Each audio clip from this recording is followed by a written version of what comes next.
This is Khalid Muhammad, former national representative of Minister Louis Farrakhan of the Nation of Islam. Mr. Muhammad is the man who made so many of the front pages of America's newspapers with a speech at Kane College, which so many people called anti-Semitic and a lot of things. At the very least, racist. You remember the comment? He picked up the Pope's dress, and let's see what's under that dress.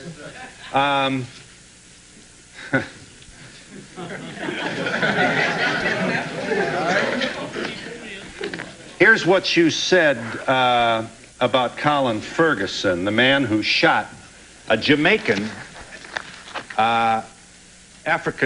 black male who shot 6 people on the Long Island train. Mr. Muhammad speaks.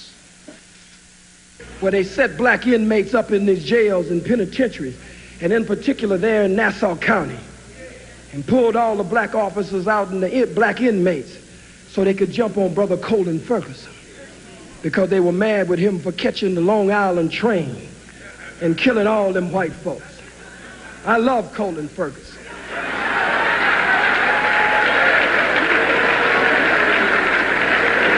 I have no official position, so I can say I love him. You love a man who randomly killed 6 people on a commuter train? I love Colin Ferguson just as much as the masses of white Americans love General Schwarzkopf, General Westmoreland, General Patton, General MacArthur, and Eisenhower.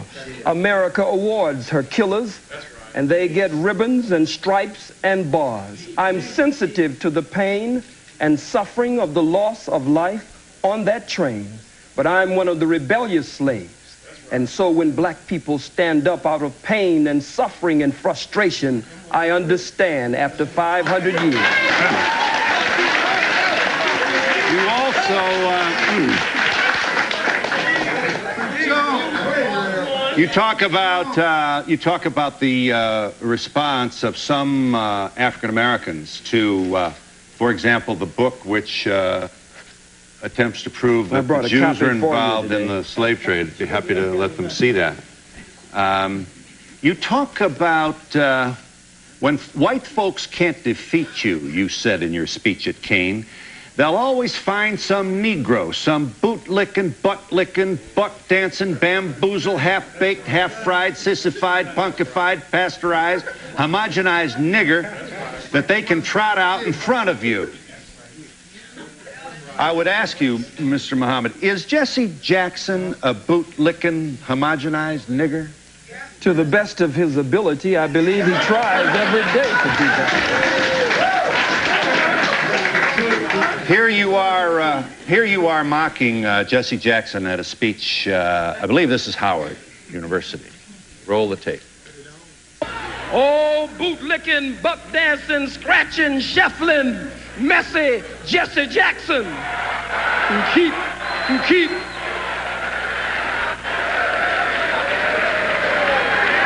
I am a somebody. I am a somebody who keep hope alive. I am a somebody. I don't rightly know who the hell I am, but I am somebody. Yeah. Are you an entertainer, or are you a committed person to black people? I'm so glad you asked that question.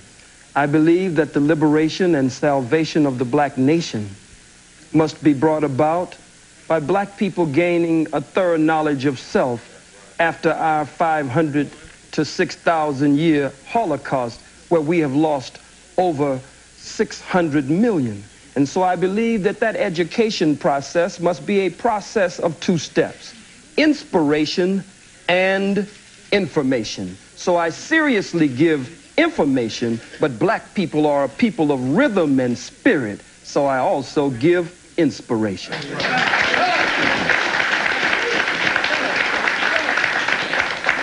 From your speech at Kane College in 1960, Chief Luthuli, the head of the ANC, received a Nobel Peace Prize, you reported to your audience, reminded them, for nonviolent struggle. Yeah. Just like Mandela just received it with F.W. de Klerk. How could you stand with your oppressor and your enemy and receive the Nobel Prize for nonviolent struggle? You have, you do not support, then, Nelson Mandela's strategy in the struggle to free black people in South Africa? Let us first of all be very clear here, Phil. Nelson Mandela is my brother.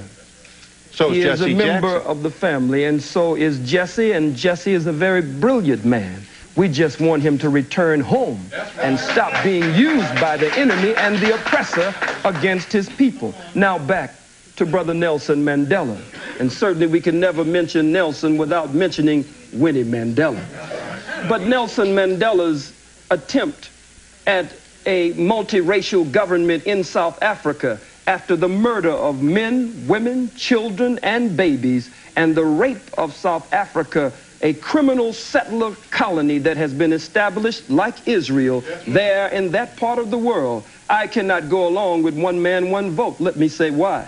If someone broke into your home, Mr. Donahue, and actually bum-rushed your home, and Black Boot stomped your door down, and came in and robbed and raped everyone in the household, and was able to take the wealth of your home and parlay it into an empire.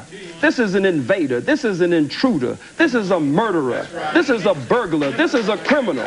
So you have no responsibility to share your home with them after they broke in and committed the crimes that they did. You want... You said about South Africa, we give him, that is to say white people, 24 hours to get out of town by sundown. That's all. If he won't get out of town by sundown, we'll kill every white that ain't right that's in sight in South Africa. We kill the women, we kill the children, we kill the babies, we kill the blind, we kill the cripple, we kill them all. We kill the faggot, we kill the lesbian, we kill them all. You say, why kill the babies in South Africa? Because they're going to grow up and oppress our babies, so we kill the babies. Are you seriously presenting yourself as a man interested in the future of your people with this kind of rhetoric? I'm just as interested in the freedom of my people as I am in the self-determination or the Kujichagulia, self-development, them being self-defining, self-respecting, and self-defending.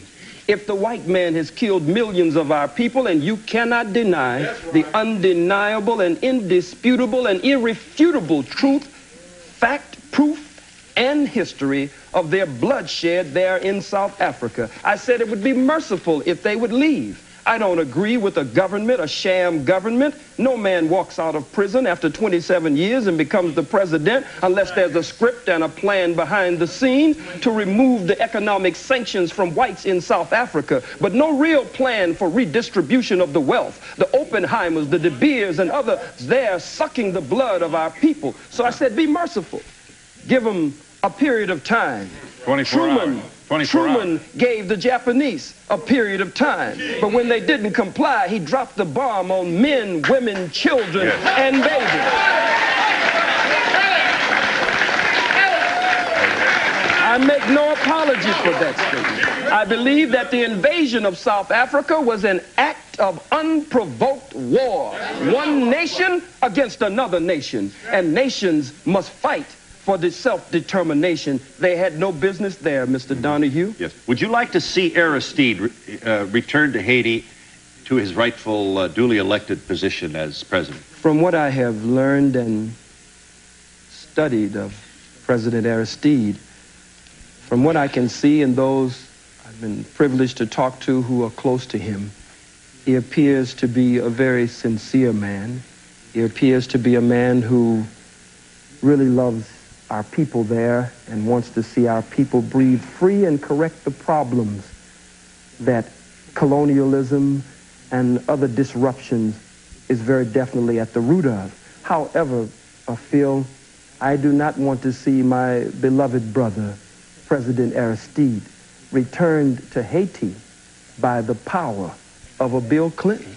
because if Bill Clinton can help to return him there, he will always attempt to be the puppeteer who will pull the strings and try to dictate to my brother how he should carry out the affairs of government there. Your comments appear to bespeak a political position in which you have no interest at all in reaching out and hoping and working for a multiracial community of harmony and peace. Am I correct in saying you have forsaken that ideal? My arms are tired, Phil. We've reached out for 500 years. Too late now. We've faced tanks. We've faced water hoses and cattle prods. Vicious dogs bit the breast of black women off in those protest marches of the civil rights movement. Vicious four-legged dogs sicked on us by two-legged dogs, bit into the groin and the private parts of black men, women, and children. So, Mr. Donahue, I believe that the white man is absolutely disagreeable to live with in peace, and that no one has been able to get along with him nowhere on the face 196,940,000 square miles of the planet Earth. And so you will continue this rhetoric. You will continue and action. And action. Action. What kind of action? Strategy to affect what in the United States of America? Let's start with us. No wise general sits with a representative of the opposition to discuss battle strategy and battle plans before the entire world. I don't think that would be wise. But the mission of the most honorable Elijah Muhammad and the mission of my spiritual father, the Honorable Minister Louis Farrakhan, whom I love very much, and I want to be in that number when he takes 1 million black men to Washington, D.C. to call for reparations and justice. Their work is a work of liberation and salvation. Their work is a work to raise the mentally and spiritually dead black man and woman after we have been robbed of our names, our language, our religion, our culture, our God, our folkways, mores, and robbed of a power, the power of our own being. Lift up the Pope's skirt to see what's under there. This is high school stuff. Words like faggot. It's an immature sort of failure to really get out of the old Beavis Butthead kind of environment. Certainly you can't be proud of this kind of language that you use. Well, if it is high school, then the Bible, listen for a second, the Bible speaks of lifting up the skirts of the garment. Oh, I'm surprised that you feel. It's a metaphor. It's symbolic language. I'm not at all interested in what is under the Pope's clothes. I'm not into that. It's a metaphor.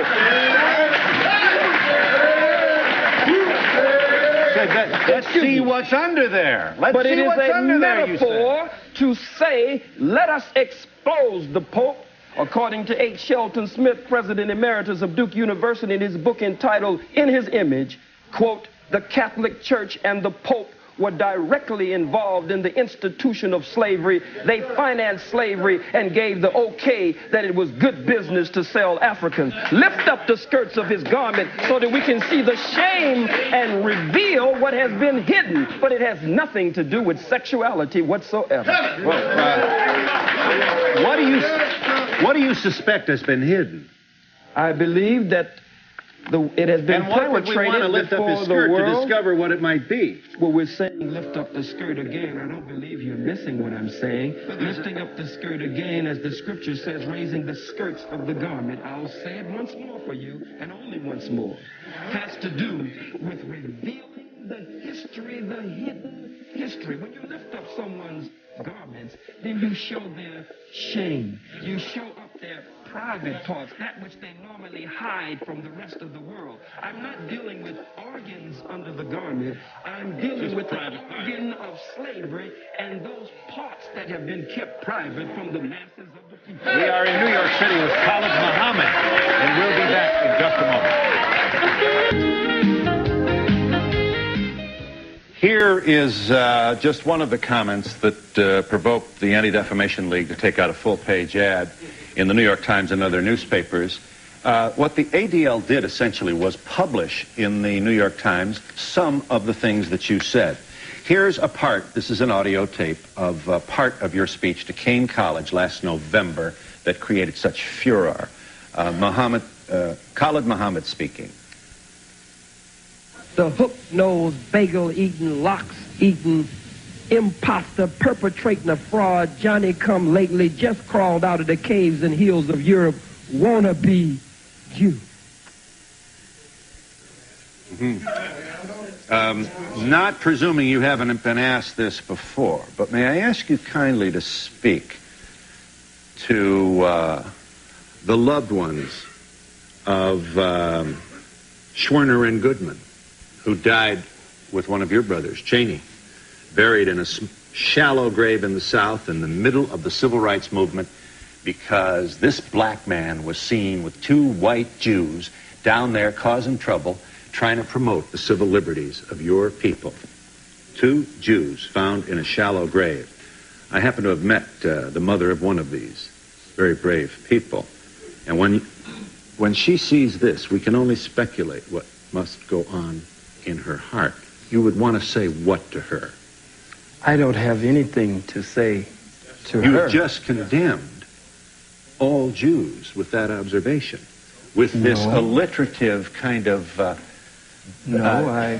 Jew bashing that so excites your largely male audiences. Well, I wonder why. It means that I speak the truth. I speak to the pain and hurt of the masses of black people. I speak that which many of them wish they could say. That's why they cheer and applaud. Speak to Mrs. Goodman. And I speak that also, which many of them only whisper behind closed doors. I think it is very arrogant to put this on the screen, and for you and for others to attempt to tell me, one of the Holocaust victims of the African Holocaust, displaced in the death and decadence of the diaspora of the Western world after having been robbed and raped and murdered, to tell me how to hurt. These are strong words that you put on the screen, but you cannot tell the aggrieved and the victim. As I was talking to Brother Malik Zulu Shabazz, the young student warrior from Howard University, and we were going over this, and we said, how do they expect to tell we who have suffered so much how we should speak? When you're hurt, you'll say faggot, you'll say cracker, but you don't want to give me time to say where these terms came from and how they apply to your people here in America. If it is true. If it is true that I don't want to give you time to explain the etymology of these words, it is also true that you apparently don't want to respond to my question regarding the loved ones of two Jews who lost their lives to stop the diaspora of the black people. I don't know. Do you have any? I don't know why they were there, and you don't know why they were there. But really? I must say this. So you're wondering whether they were there for your people? I'm not wondering at all about them. I'm concerned with the suffering and the pain of the masses of black people. No one wants to pay reparations. The Jews received over $100 billion in reparations and gets $4 billion annually. A Holocaust museum was set up for them on this soil for over $200 million, and they get $21 million annually just for operating expenses. But the Catholic Church, the Pope, the Jews, the Arabs, white people in general, no one wants to pay reparations to these, the sons and daughters of Africa. So I speak to them.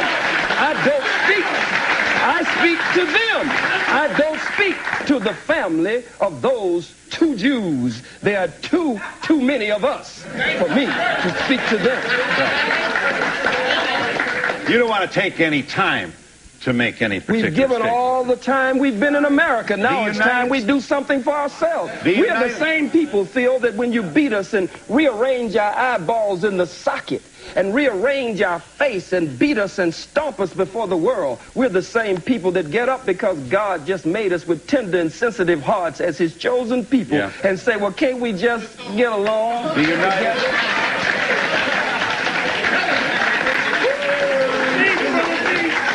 The United States House of Representatives, in an unprecedented action.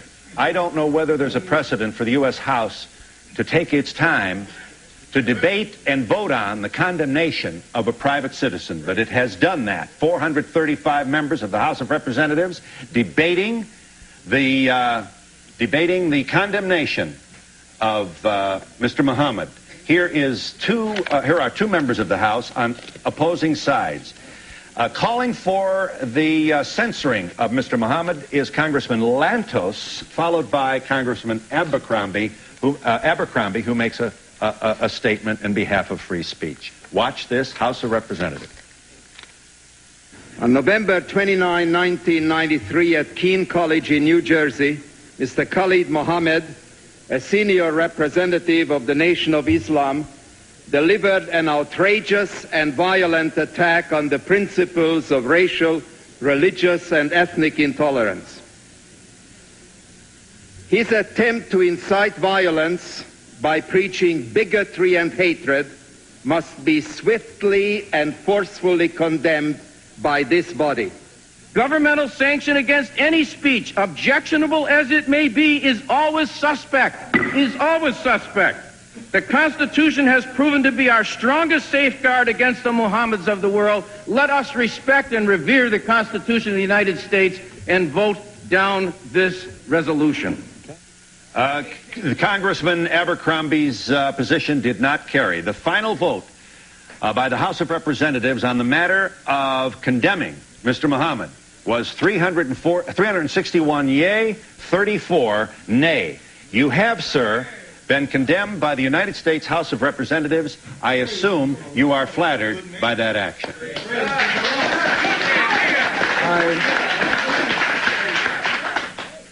I believe that my ancestors, I believe that the blood that cries out from the grave of my ancestors who went to an untimely death at the hands of the white wicked slave traders, I believe that they cry out, their spirit is around me and their spirit emanates from me. And I believe that as a righteous man of God, but as a freedom fighter and a revolutionary, it is one of the greatest honors that could be paid. And we'll be back in just a moment.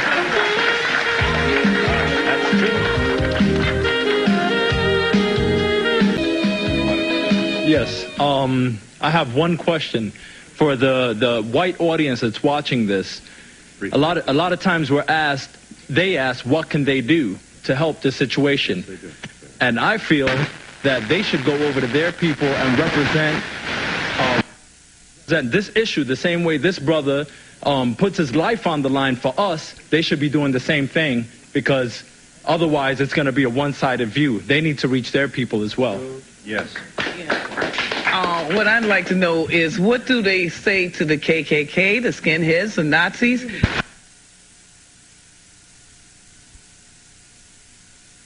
All white folks support the KKK. Well, enough of them do. Yes. Nobody says anything about, nobody disputes the facts or his facts. His facts are right and exact, and no scholar will debate Dr. Khalid, because Dr. Khalid is right. I'm going to answer that lady's question. Not support KKK. But this gentleman up here... There.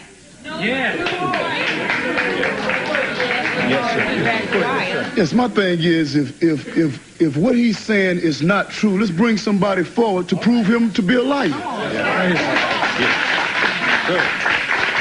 Briefly, please. Muhammad, can you please tell me why it's blacks who are killing? in Rwanda and other places? And can you please tell me why from Haiti, blacks from Haiti are just risking their lives to come here to the United States of America? I'll tell you if I get a chance. Black people have been robbed, as I said earlier, of a knowledge of self. And when you rob people, sir, of a knowledge of self, then it means that they start to take on the characteristics and the nature of their oppressor and their colonizer. And his mind, by automatic, systematic, remote control, rules in our people. He gives them the guns and the weapons and the drugs and the alcohol, the way you did our brothers, the red man and the red woman, brothers and sisters, the way you did our Latino brothers and sisters, and then you pit one against the other and then say, look at what these people are doing. Yeah.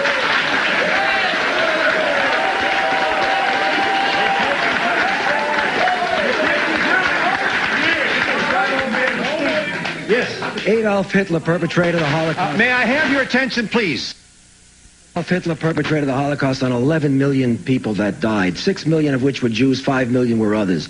Am I to understand that you would very much support his way of doing things, and him for that matter? Sir, this is not reverse racism nor discrimination that you could tie into your statement on Hitler.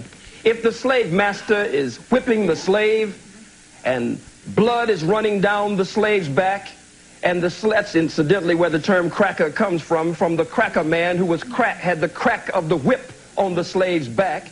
But if the slave takes the slave master's whip from him and starts whipping the slave master with his own whip, that is not reverse racism, that is not reverse discrimination, that is the slave getting out from under the yoke of bondage and oppression. I don't advocate what Hitler has done before the world.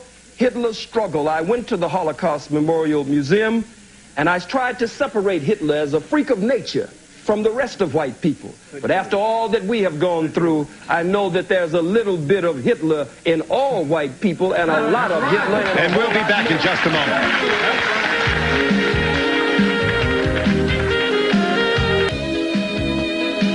Sir, you wanted to say? Yes, to the Jewish brother up there. Well, not brother, but the Jewish man. What about Goldstein, who slaughtered 39 Palestinians and became a Jewish hero? Publicly, rabbis said what about the fingernails, Dr. Khalid? Said that the rabbis said that the fingernail of one Jew was worth more than all of the Arabs in the world. And the New York Times ran the lead story with the photo showing the Jews filing past his grave. Yes. They not only called him a hero, but a saint. Yes. May I make this point, Mr. Muhammad?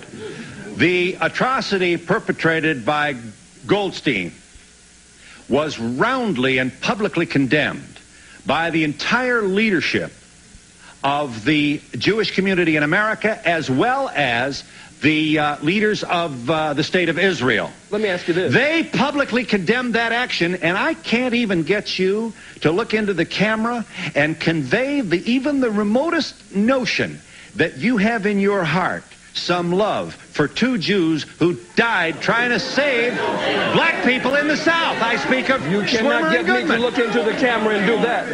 Yeah. May I ask you to kindly speak to that? You cannot get me to look into the camera and show love for two Jews. I don't even know them. I live with this pain and suffering every day among my own people. Look at our babies. They're in the Oakland, in the Bay Area. They're watching Schindler's List. You have your Schindler's List, but for us, it's been a swindler's list because someone is attempting to steal our birthright. They stopped the movie.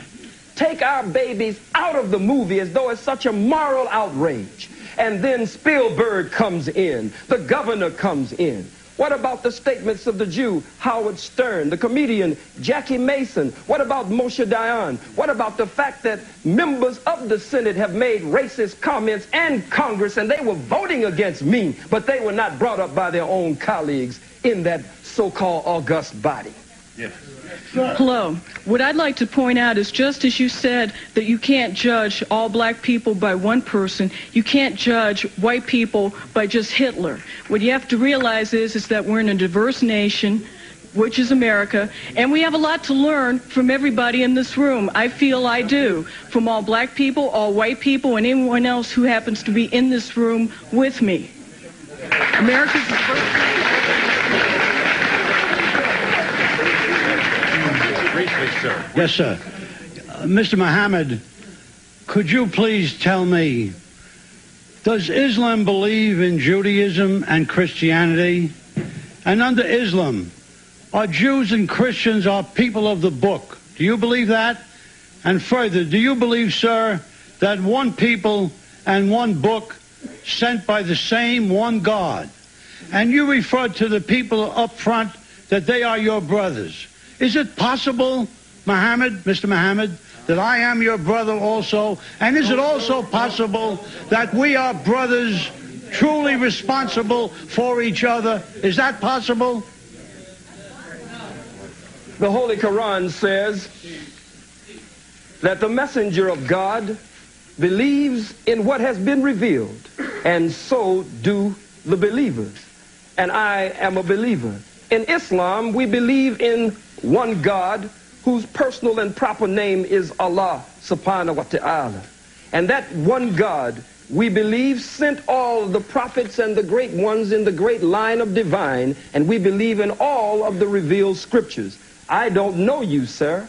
I could feel that if you were attempting to live according to the law of God, then you might be my brother in the faith, but not my brother by nature. Mr.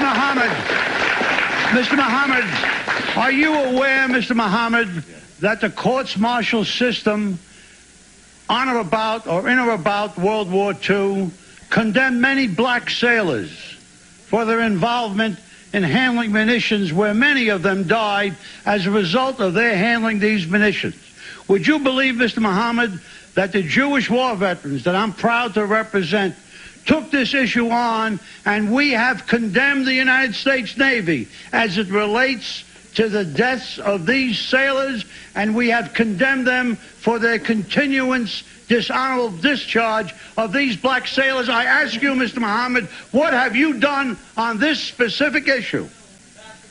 Well, it's kind of difficult to believe you on anything, but I would say this, that I do know that during that same war, that America was, as is today, so racist until the German officers, when they were captured, could eat in the same mess hall and have the same accommodations as the white American officers. But the black troops were segregated, couldn't come into that mess hall unless they were scrubbing the floors and washing dishes. So it was a white man honoring another white man, though one was American and one was German, and they were supposed to be enemies. There was still a tie that was able to bind the two together.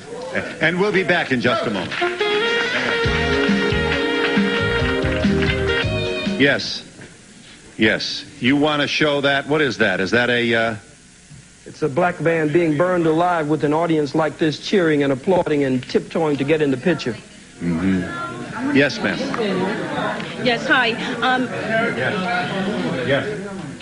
I'm representing Queens College, and everyone is talking about that we have as students is our history is not being taught in the textbooks. Right. And by me being a student and a citizen of America, I would like to know, when is that time going to come so you can learn about my history and understand my people? We are not in your books. Yes. Sir. Yes, Phil, I like to say that, you know, what he's saying is being backed up by Jewish scholars as well. This is not only the information that Khalid has. Jewish scholars have the information. I'm from Fort Worth, Texas. He came to Fort Worth, Texas, where the police department is killing black men wholesale. 6 black men have been killed in less than a year. But through his effort, there's been a change on the gang members' part in our community. So we appreciate Brother Khalid. Yes.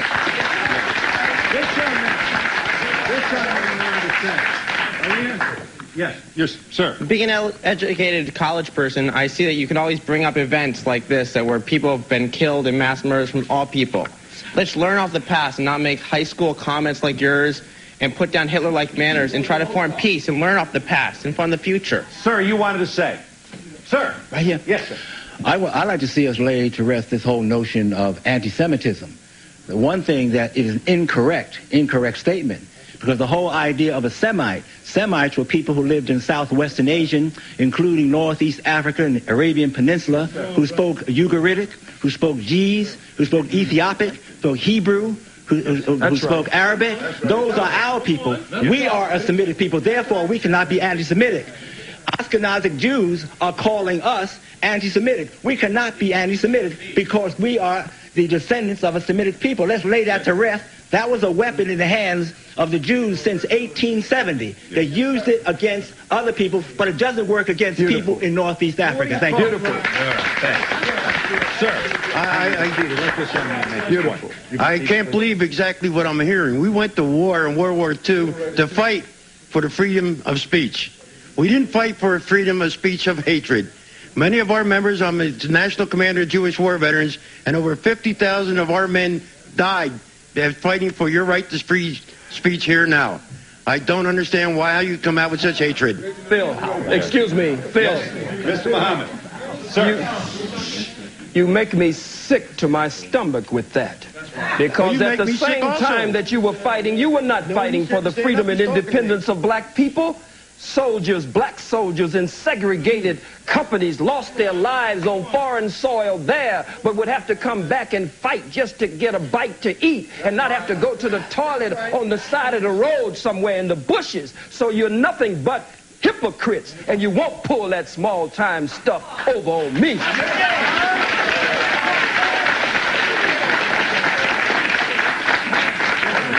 Yes, ma'am. Why don't we talk about how the merchant Jews come into our black neighborhoods and they suck the life and the money out of our neighborhoods and put it back into their neighborhoods? Yeah. Briefly, sir. Briefly. First of all, I'd like to say peace to all the gods and the earths and all the people that came here to represent. Brother Khalid is definitely a true warrior in the cause of black struggle. What I'd like to say as a young black youth is that I feel that America has subjected me to a Holocaust. You understand? From all my ancestors all the way back to even right now, Rodney King, the brother in Staten Island, all we've been subject to is death and destruction here. And as far as Jewish people, in the Bible, it say that ye are of the synagogue of Satan. And I'd like to ask you people, why do you feel that you have cornered the market on sympathy, and why can't you feel the pain of the black Holocaust? Why do you think that when we say the black Holocaust that it's some blasphemous statement? I'd like for y'all to address that. Yes. All right. Beautiful. First of all, sir. Yes, first of all, with regard to the last speaker, the NAACP was partially founded by Jews. But now I'll get to my question. All right, now let me just say one final point. Eldridge Cleaver once said, if you're not part of the solution, you're part of the problem. And I'd like to just end this show, hopefully, by some positive note and ask Khalid if perhaps he'd tell us what his real agenda is. Is it just to go out and try to talk about hating people, or are we going to have a race war, or are we going to have cooperation? We're going to try to work together. Yes, thank you for the question. I'll give you an opportunity to answer that question when we come back in just a moment. Area code. Pursuant to our agreement with Khalid Muhammad, I'm pleased to share this number with you. This is the Black African Holocaust Council 800 number, 1-800-859-0170. I say again, this 800 number is 859-0170, the Black African Holocaust Council. The gentleman has a question of Mr. Muhammad. Are we going to preach hate? Are we going to have a race war? Where are we going, and what would you like to do to promote where you think we should go? We are taught by the Honorable Minister Louis Farrakhan to show courtesy, respect, and kindness, to be polite to all people as long as they are courteous, respectful, kind, and polite to us. But we must look at the fact that we don't teach hatred. Everywhere we go as black people, we face hatred. Look at it. Look at it. Angel food cake, white people say, is white. Devil's food cake, you say, is black. You wear white to weddings and black to funerals. Black ball, black male. You give us a blonde-haired, blue-eyed, pale-skinned, buttermilk complexion Jesus in contradiction to the black Jesus with nappy hair in the Bible. Our own babies, according to behavioral scientists, our baby girls, when confronted with choosing between a black doll and a white doll, there has been so much damage done, they choose the white doll and say the black doll is ugly. So racism is everywhere, and it's institutionalized. We cannot really be racist because racism is prejudice plus power. Nothing I say up here nor anywhere in the world will impact, stop fronting, will impact on any white folks in this audience, on your job, in politics, in economics, in housing, in the society. We don't have the power to do that, so we cannot be racist. You know what I'm saying?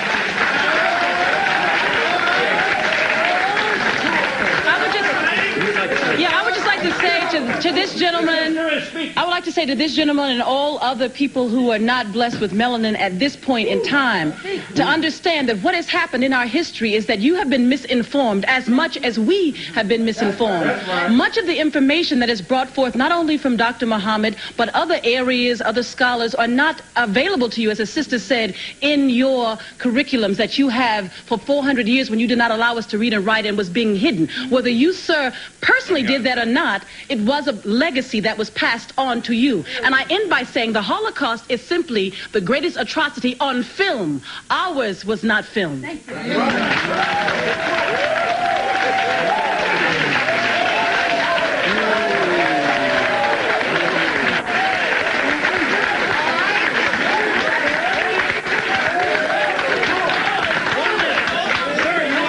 Yes. I don't understand Islam. I am a Christian. May I have your attention, please? Certainly. But I am a Christian, and you mentioned Jesus. Let's go back historically and see what Jesus did. Jesus died for me, and he died for you. Jesus is a God that loves all men, and all men are created equal. I just wanted to answer the gentleman over here's question. This young man wants to answer you. With respect to the race war, there will be a battle between black and white. And I fast and pray today that God, Allah, in his good time, remove all white folks from the planet Earth. And we'll be back in just a moment.